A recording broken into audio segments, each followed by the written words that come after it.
I only read one book, but it's a good book, don't you know? I act the way I act because the good book tells me so. If I want to know how to be good, it's to the good book that I go. Because the good book is a book, and it is good, and it's a book. And Dinah, the daughter of Leah, which she bare unto Jacob, went out to see the daughters of the land. And she did wear her skimpy sequin crop top, a short skirt that was more like a belt, and her knee-length stiletto boots, and much make-up. And behold, with all the fake tan she did wear, she was practically orange. And her and the daughters of the land did have many Bacardi breezes. And when Shechem, the son of Hamor the Hivite, prince of the country, saw her, he took her, and lay with her, and defiled her, in the alley round the back by the bins, for he did see that she was gagging for it, and afterwards he did get her a bag of chips and a can of tango from the late-night altar, and did walk her home. And his soul clave unto Dinah the daughter of Jacob, and he loved the damsel, and spake kindly unto the damsel, which doth seem to contradict how the story of Dinah's defilement is usually portrayed, which is as a brutal rape rather than a seduction. Yet still, though he did love her, and did spake kindly unto her, this doth mean naught if the son of Hamor was told, Can't touch this. And Shechem spake unto his father Hamor, saying, Get me this damsel to wife. And Hamor did say, Why canst not thou wantest a PlayStation or a motorbike, like all the other lads your age? And Jacob heard that he had defiled Dinah, his daughter.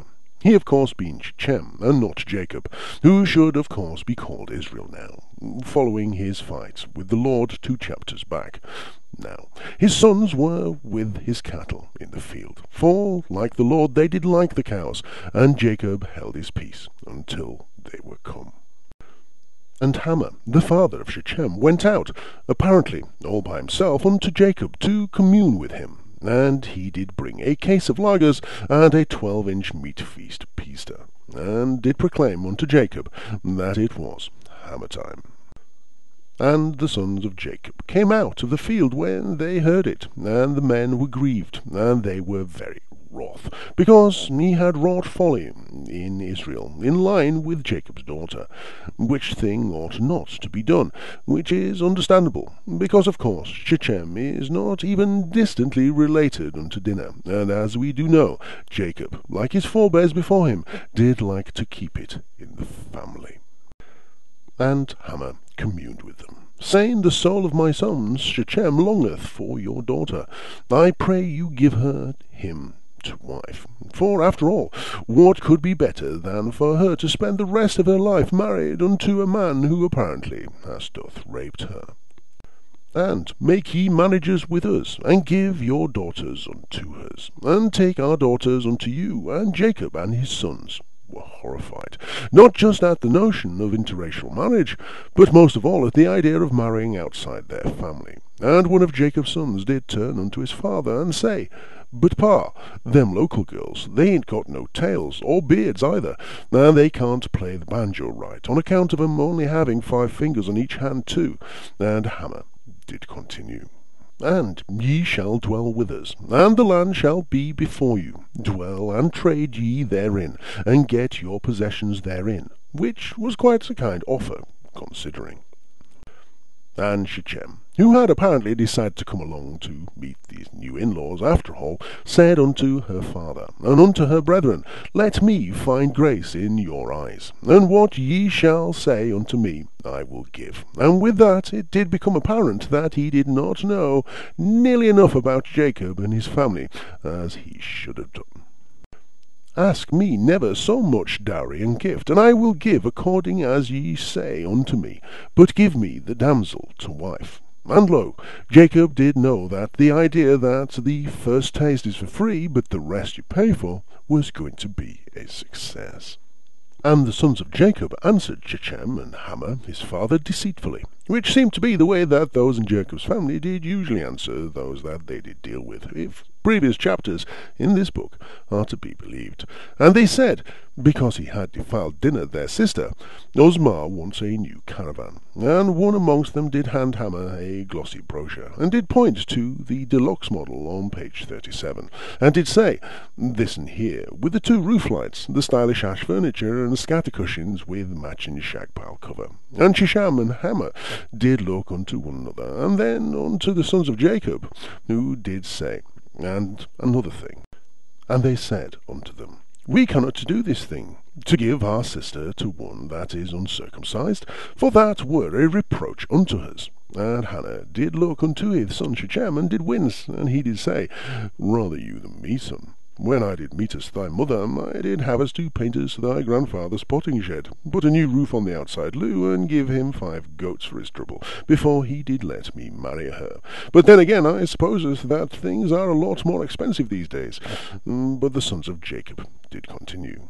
But in this will we consent unto you, if ye will be as we be, that every male of you be circumcised. And Hamor did almost swallow his false teeth, and after a great deal of back-patting, upon whence he did split them out, and they did fly across the tent, landing in the dog-basket, he did go and retrieve them, and the sons of Jacob spoke more. Then will we give our daughters unto you, and we will take your daughters to us, and we will dwell with you, and we will become one people. And Hamor did inquire if it would not be more convenient for all concerned if those in Jacob's family would instead stop mutilating their genitals instead. But Jacob did sense that this was just a stalling tactic, and that it was time to close the deal, and said, but if ye will not hearken unto us, to be circumcised, then we will take our daughter, and we will be gone. For he was a master of the get it now while it's in stock, for 'tis a time-limited offer. And then he did point out that if they did do this thing, lopping off the ends of their cocks, to be like Jacob and his brethren, their wives would surely spend all night kissing the end of it better. And he did lean over unto Hamor, and did wink at him, and nudge him twice, and did urge him not to speak further. And their words pleased Hamor, and Shechem, Hamor's son. There are a great many scholars, for a great number of centuries, would wonder why, for surely a series of negotiations had not gone this badly, since the Lord had spoken to Abram, and Abram had negotiated a new name. And the young man deferred not to do the thing, because he had delight in Jacob's daughter, and he was more honourable than all of the house of his father, and he did get out his sword, and he did lop off the end of his cock, and all those with him did shudder and wince. And with a tender step, and only the slightest sign of a limp, Hamor and Shechem his son came unto the gate of their city, and communed with the men of their city, saying, these men who have decided to set up camp here on our doorstep are peaceable with us. Therefore let them dwell in the land, and trade therein for the land.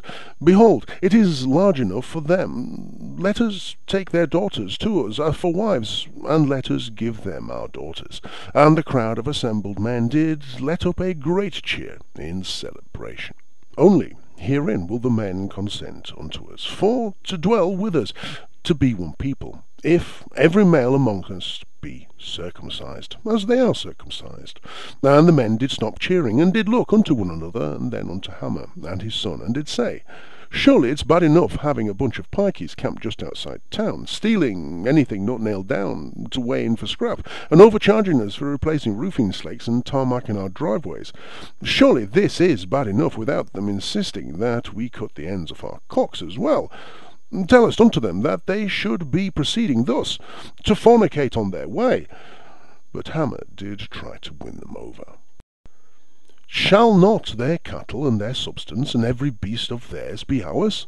Only let us consent unto them, and they will dwell with us. And the men of the city did agree that having more cows was definitely worth losing the end of their cocks for. and unto Hamor, and unto Shechem his son, hearkened all that went out of the gate of his city, and every male was circumcised, all that went out of the gate of his city, which was the best reason there ever has been for staying at home, and not going out of the city, and surely those that did not leave the city were not circumcised.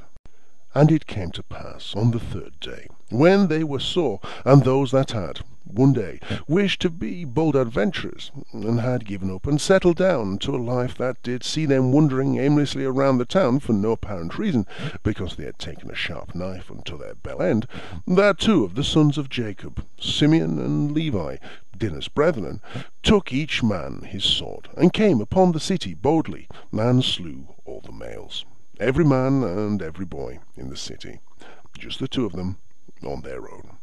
And there were arms, legs, and bits of body everywhere, and the walls were splattered with blood, and the two of them were like evil ninjas, hacking and chopping at everything. And they did eventually get to the city guard, who had not left the city, and so had not been circumcised, and so were not weak. And lo, it was like they were fighting an end-of-level boss, but they did triumph, and afterwards there was a cut scene, which did show all the men in the city that they'd slain. And they slew Hamor and Shechem his son with the edge of the sword, and took dinner out of Shechem's house, for they were hungry after all the killing they had just done. And feasting did replenish their health points, and that they had eaten, they went back in for their sister, and went out. The sons of Jacob came upon the slain, and spoiled the city, because they had defiled their sister.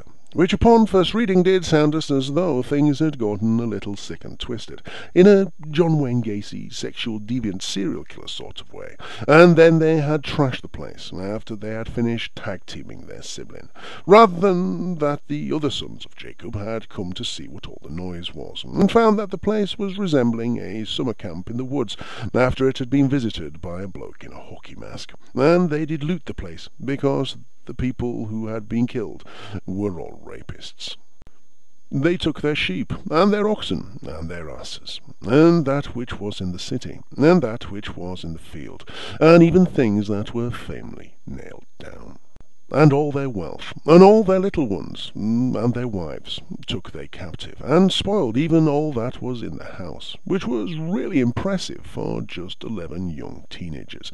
And they did take all of the things that they had took to Laughing Abdul, the merchant, who did own a small shop just outside the city, and they did sell it all unto him, and he did give them much elf gold, and they did buy a great many pieces of magical armour, and they did get all of their power-ups and upgrades for their weapons, and an extra life. And Jacob said to Simeon and Levi, Ye have troubled me to make me stink among the inhabitants of the land, amongst the Canaanites and the Perizzites, and I being few in number. They shall gather themselves together against me, and slay me, and I shall be destroyed, I and my house.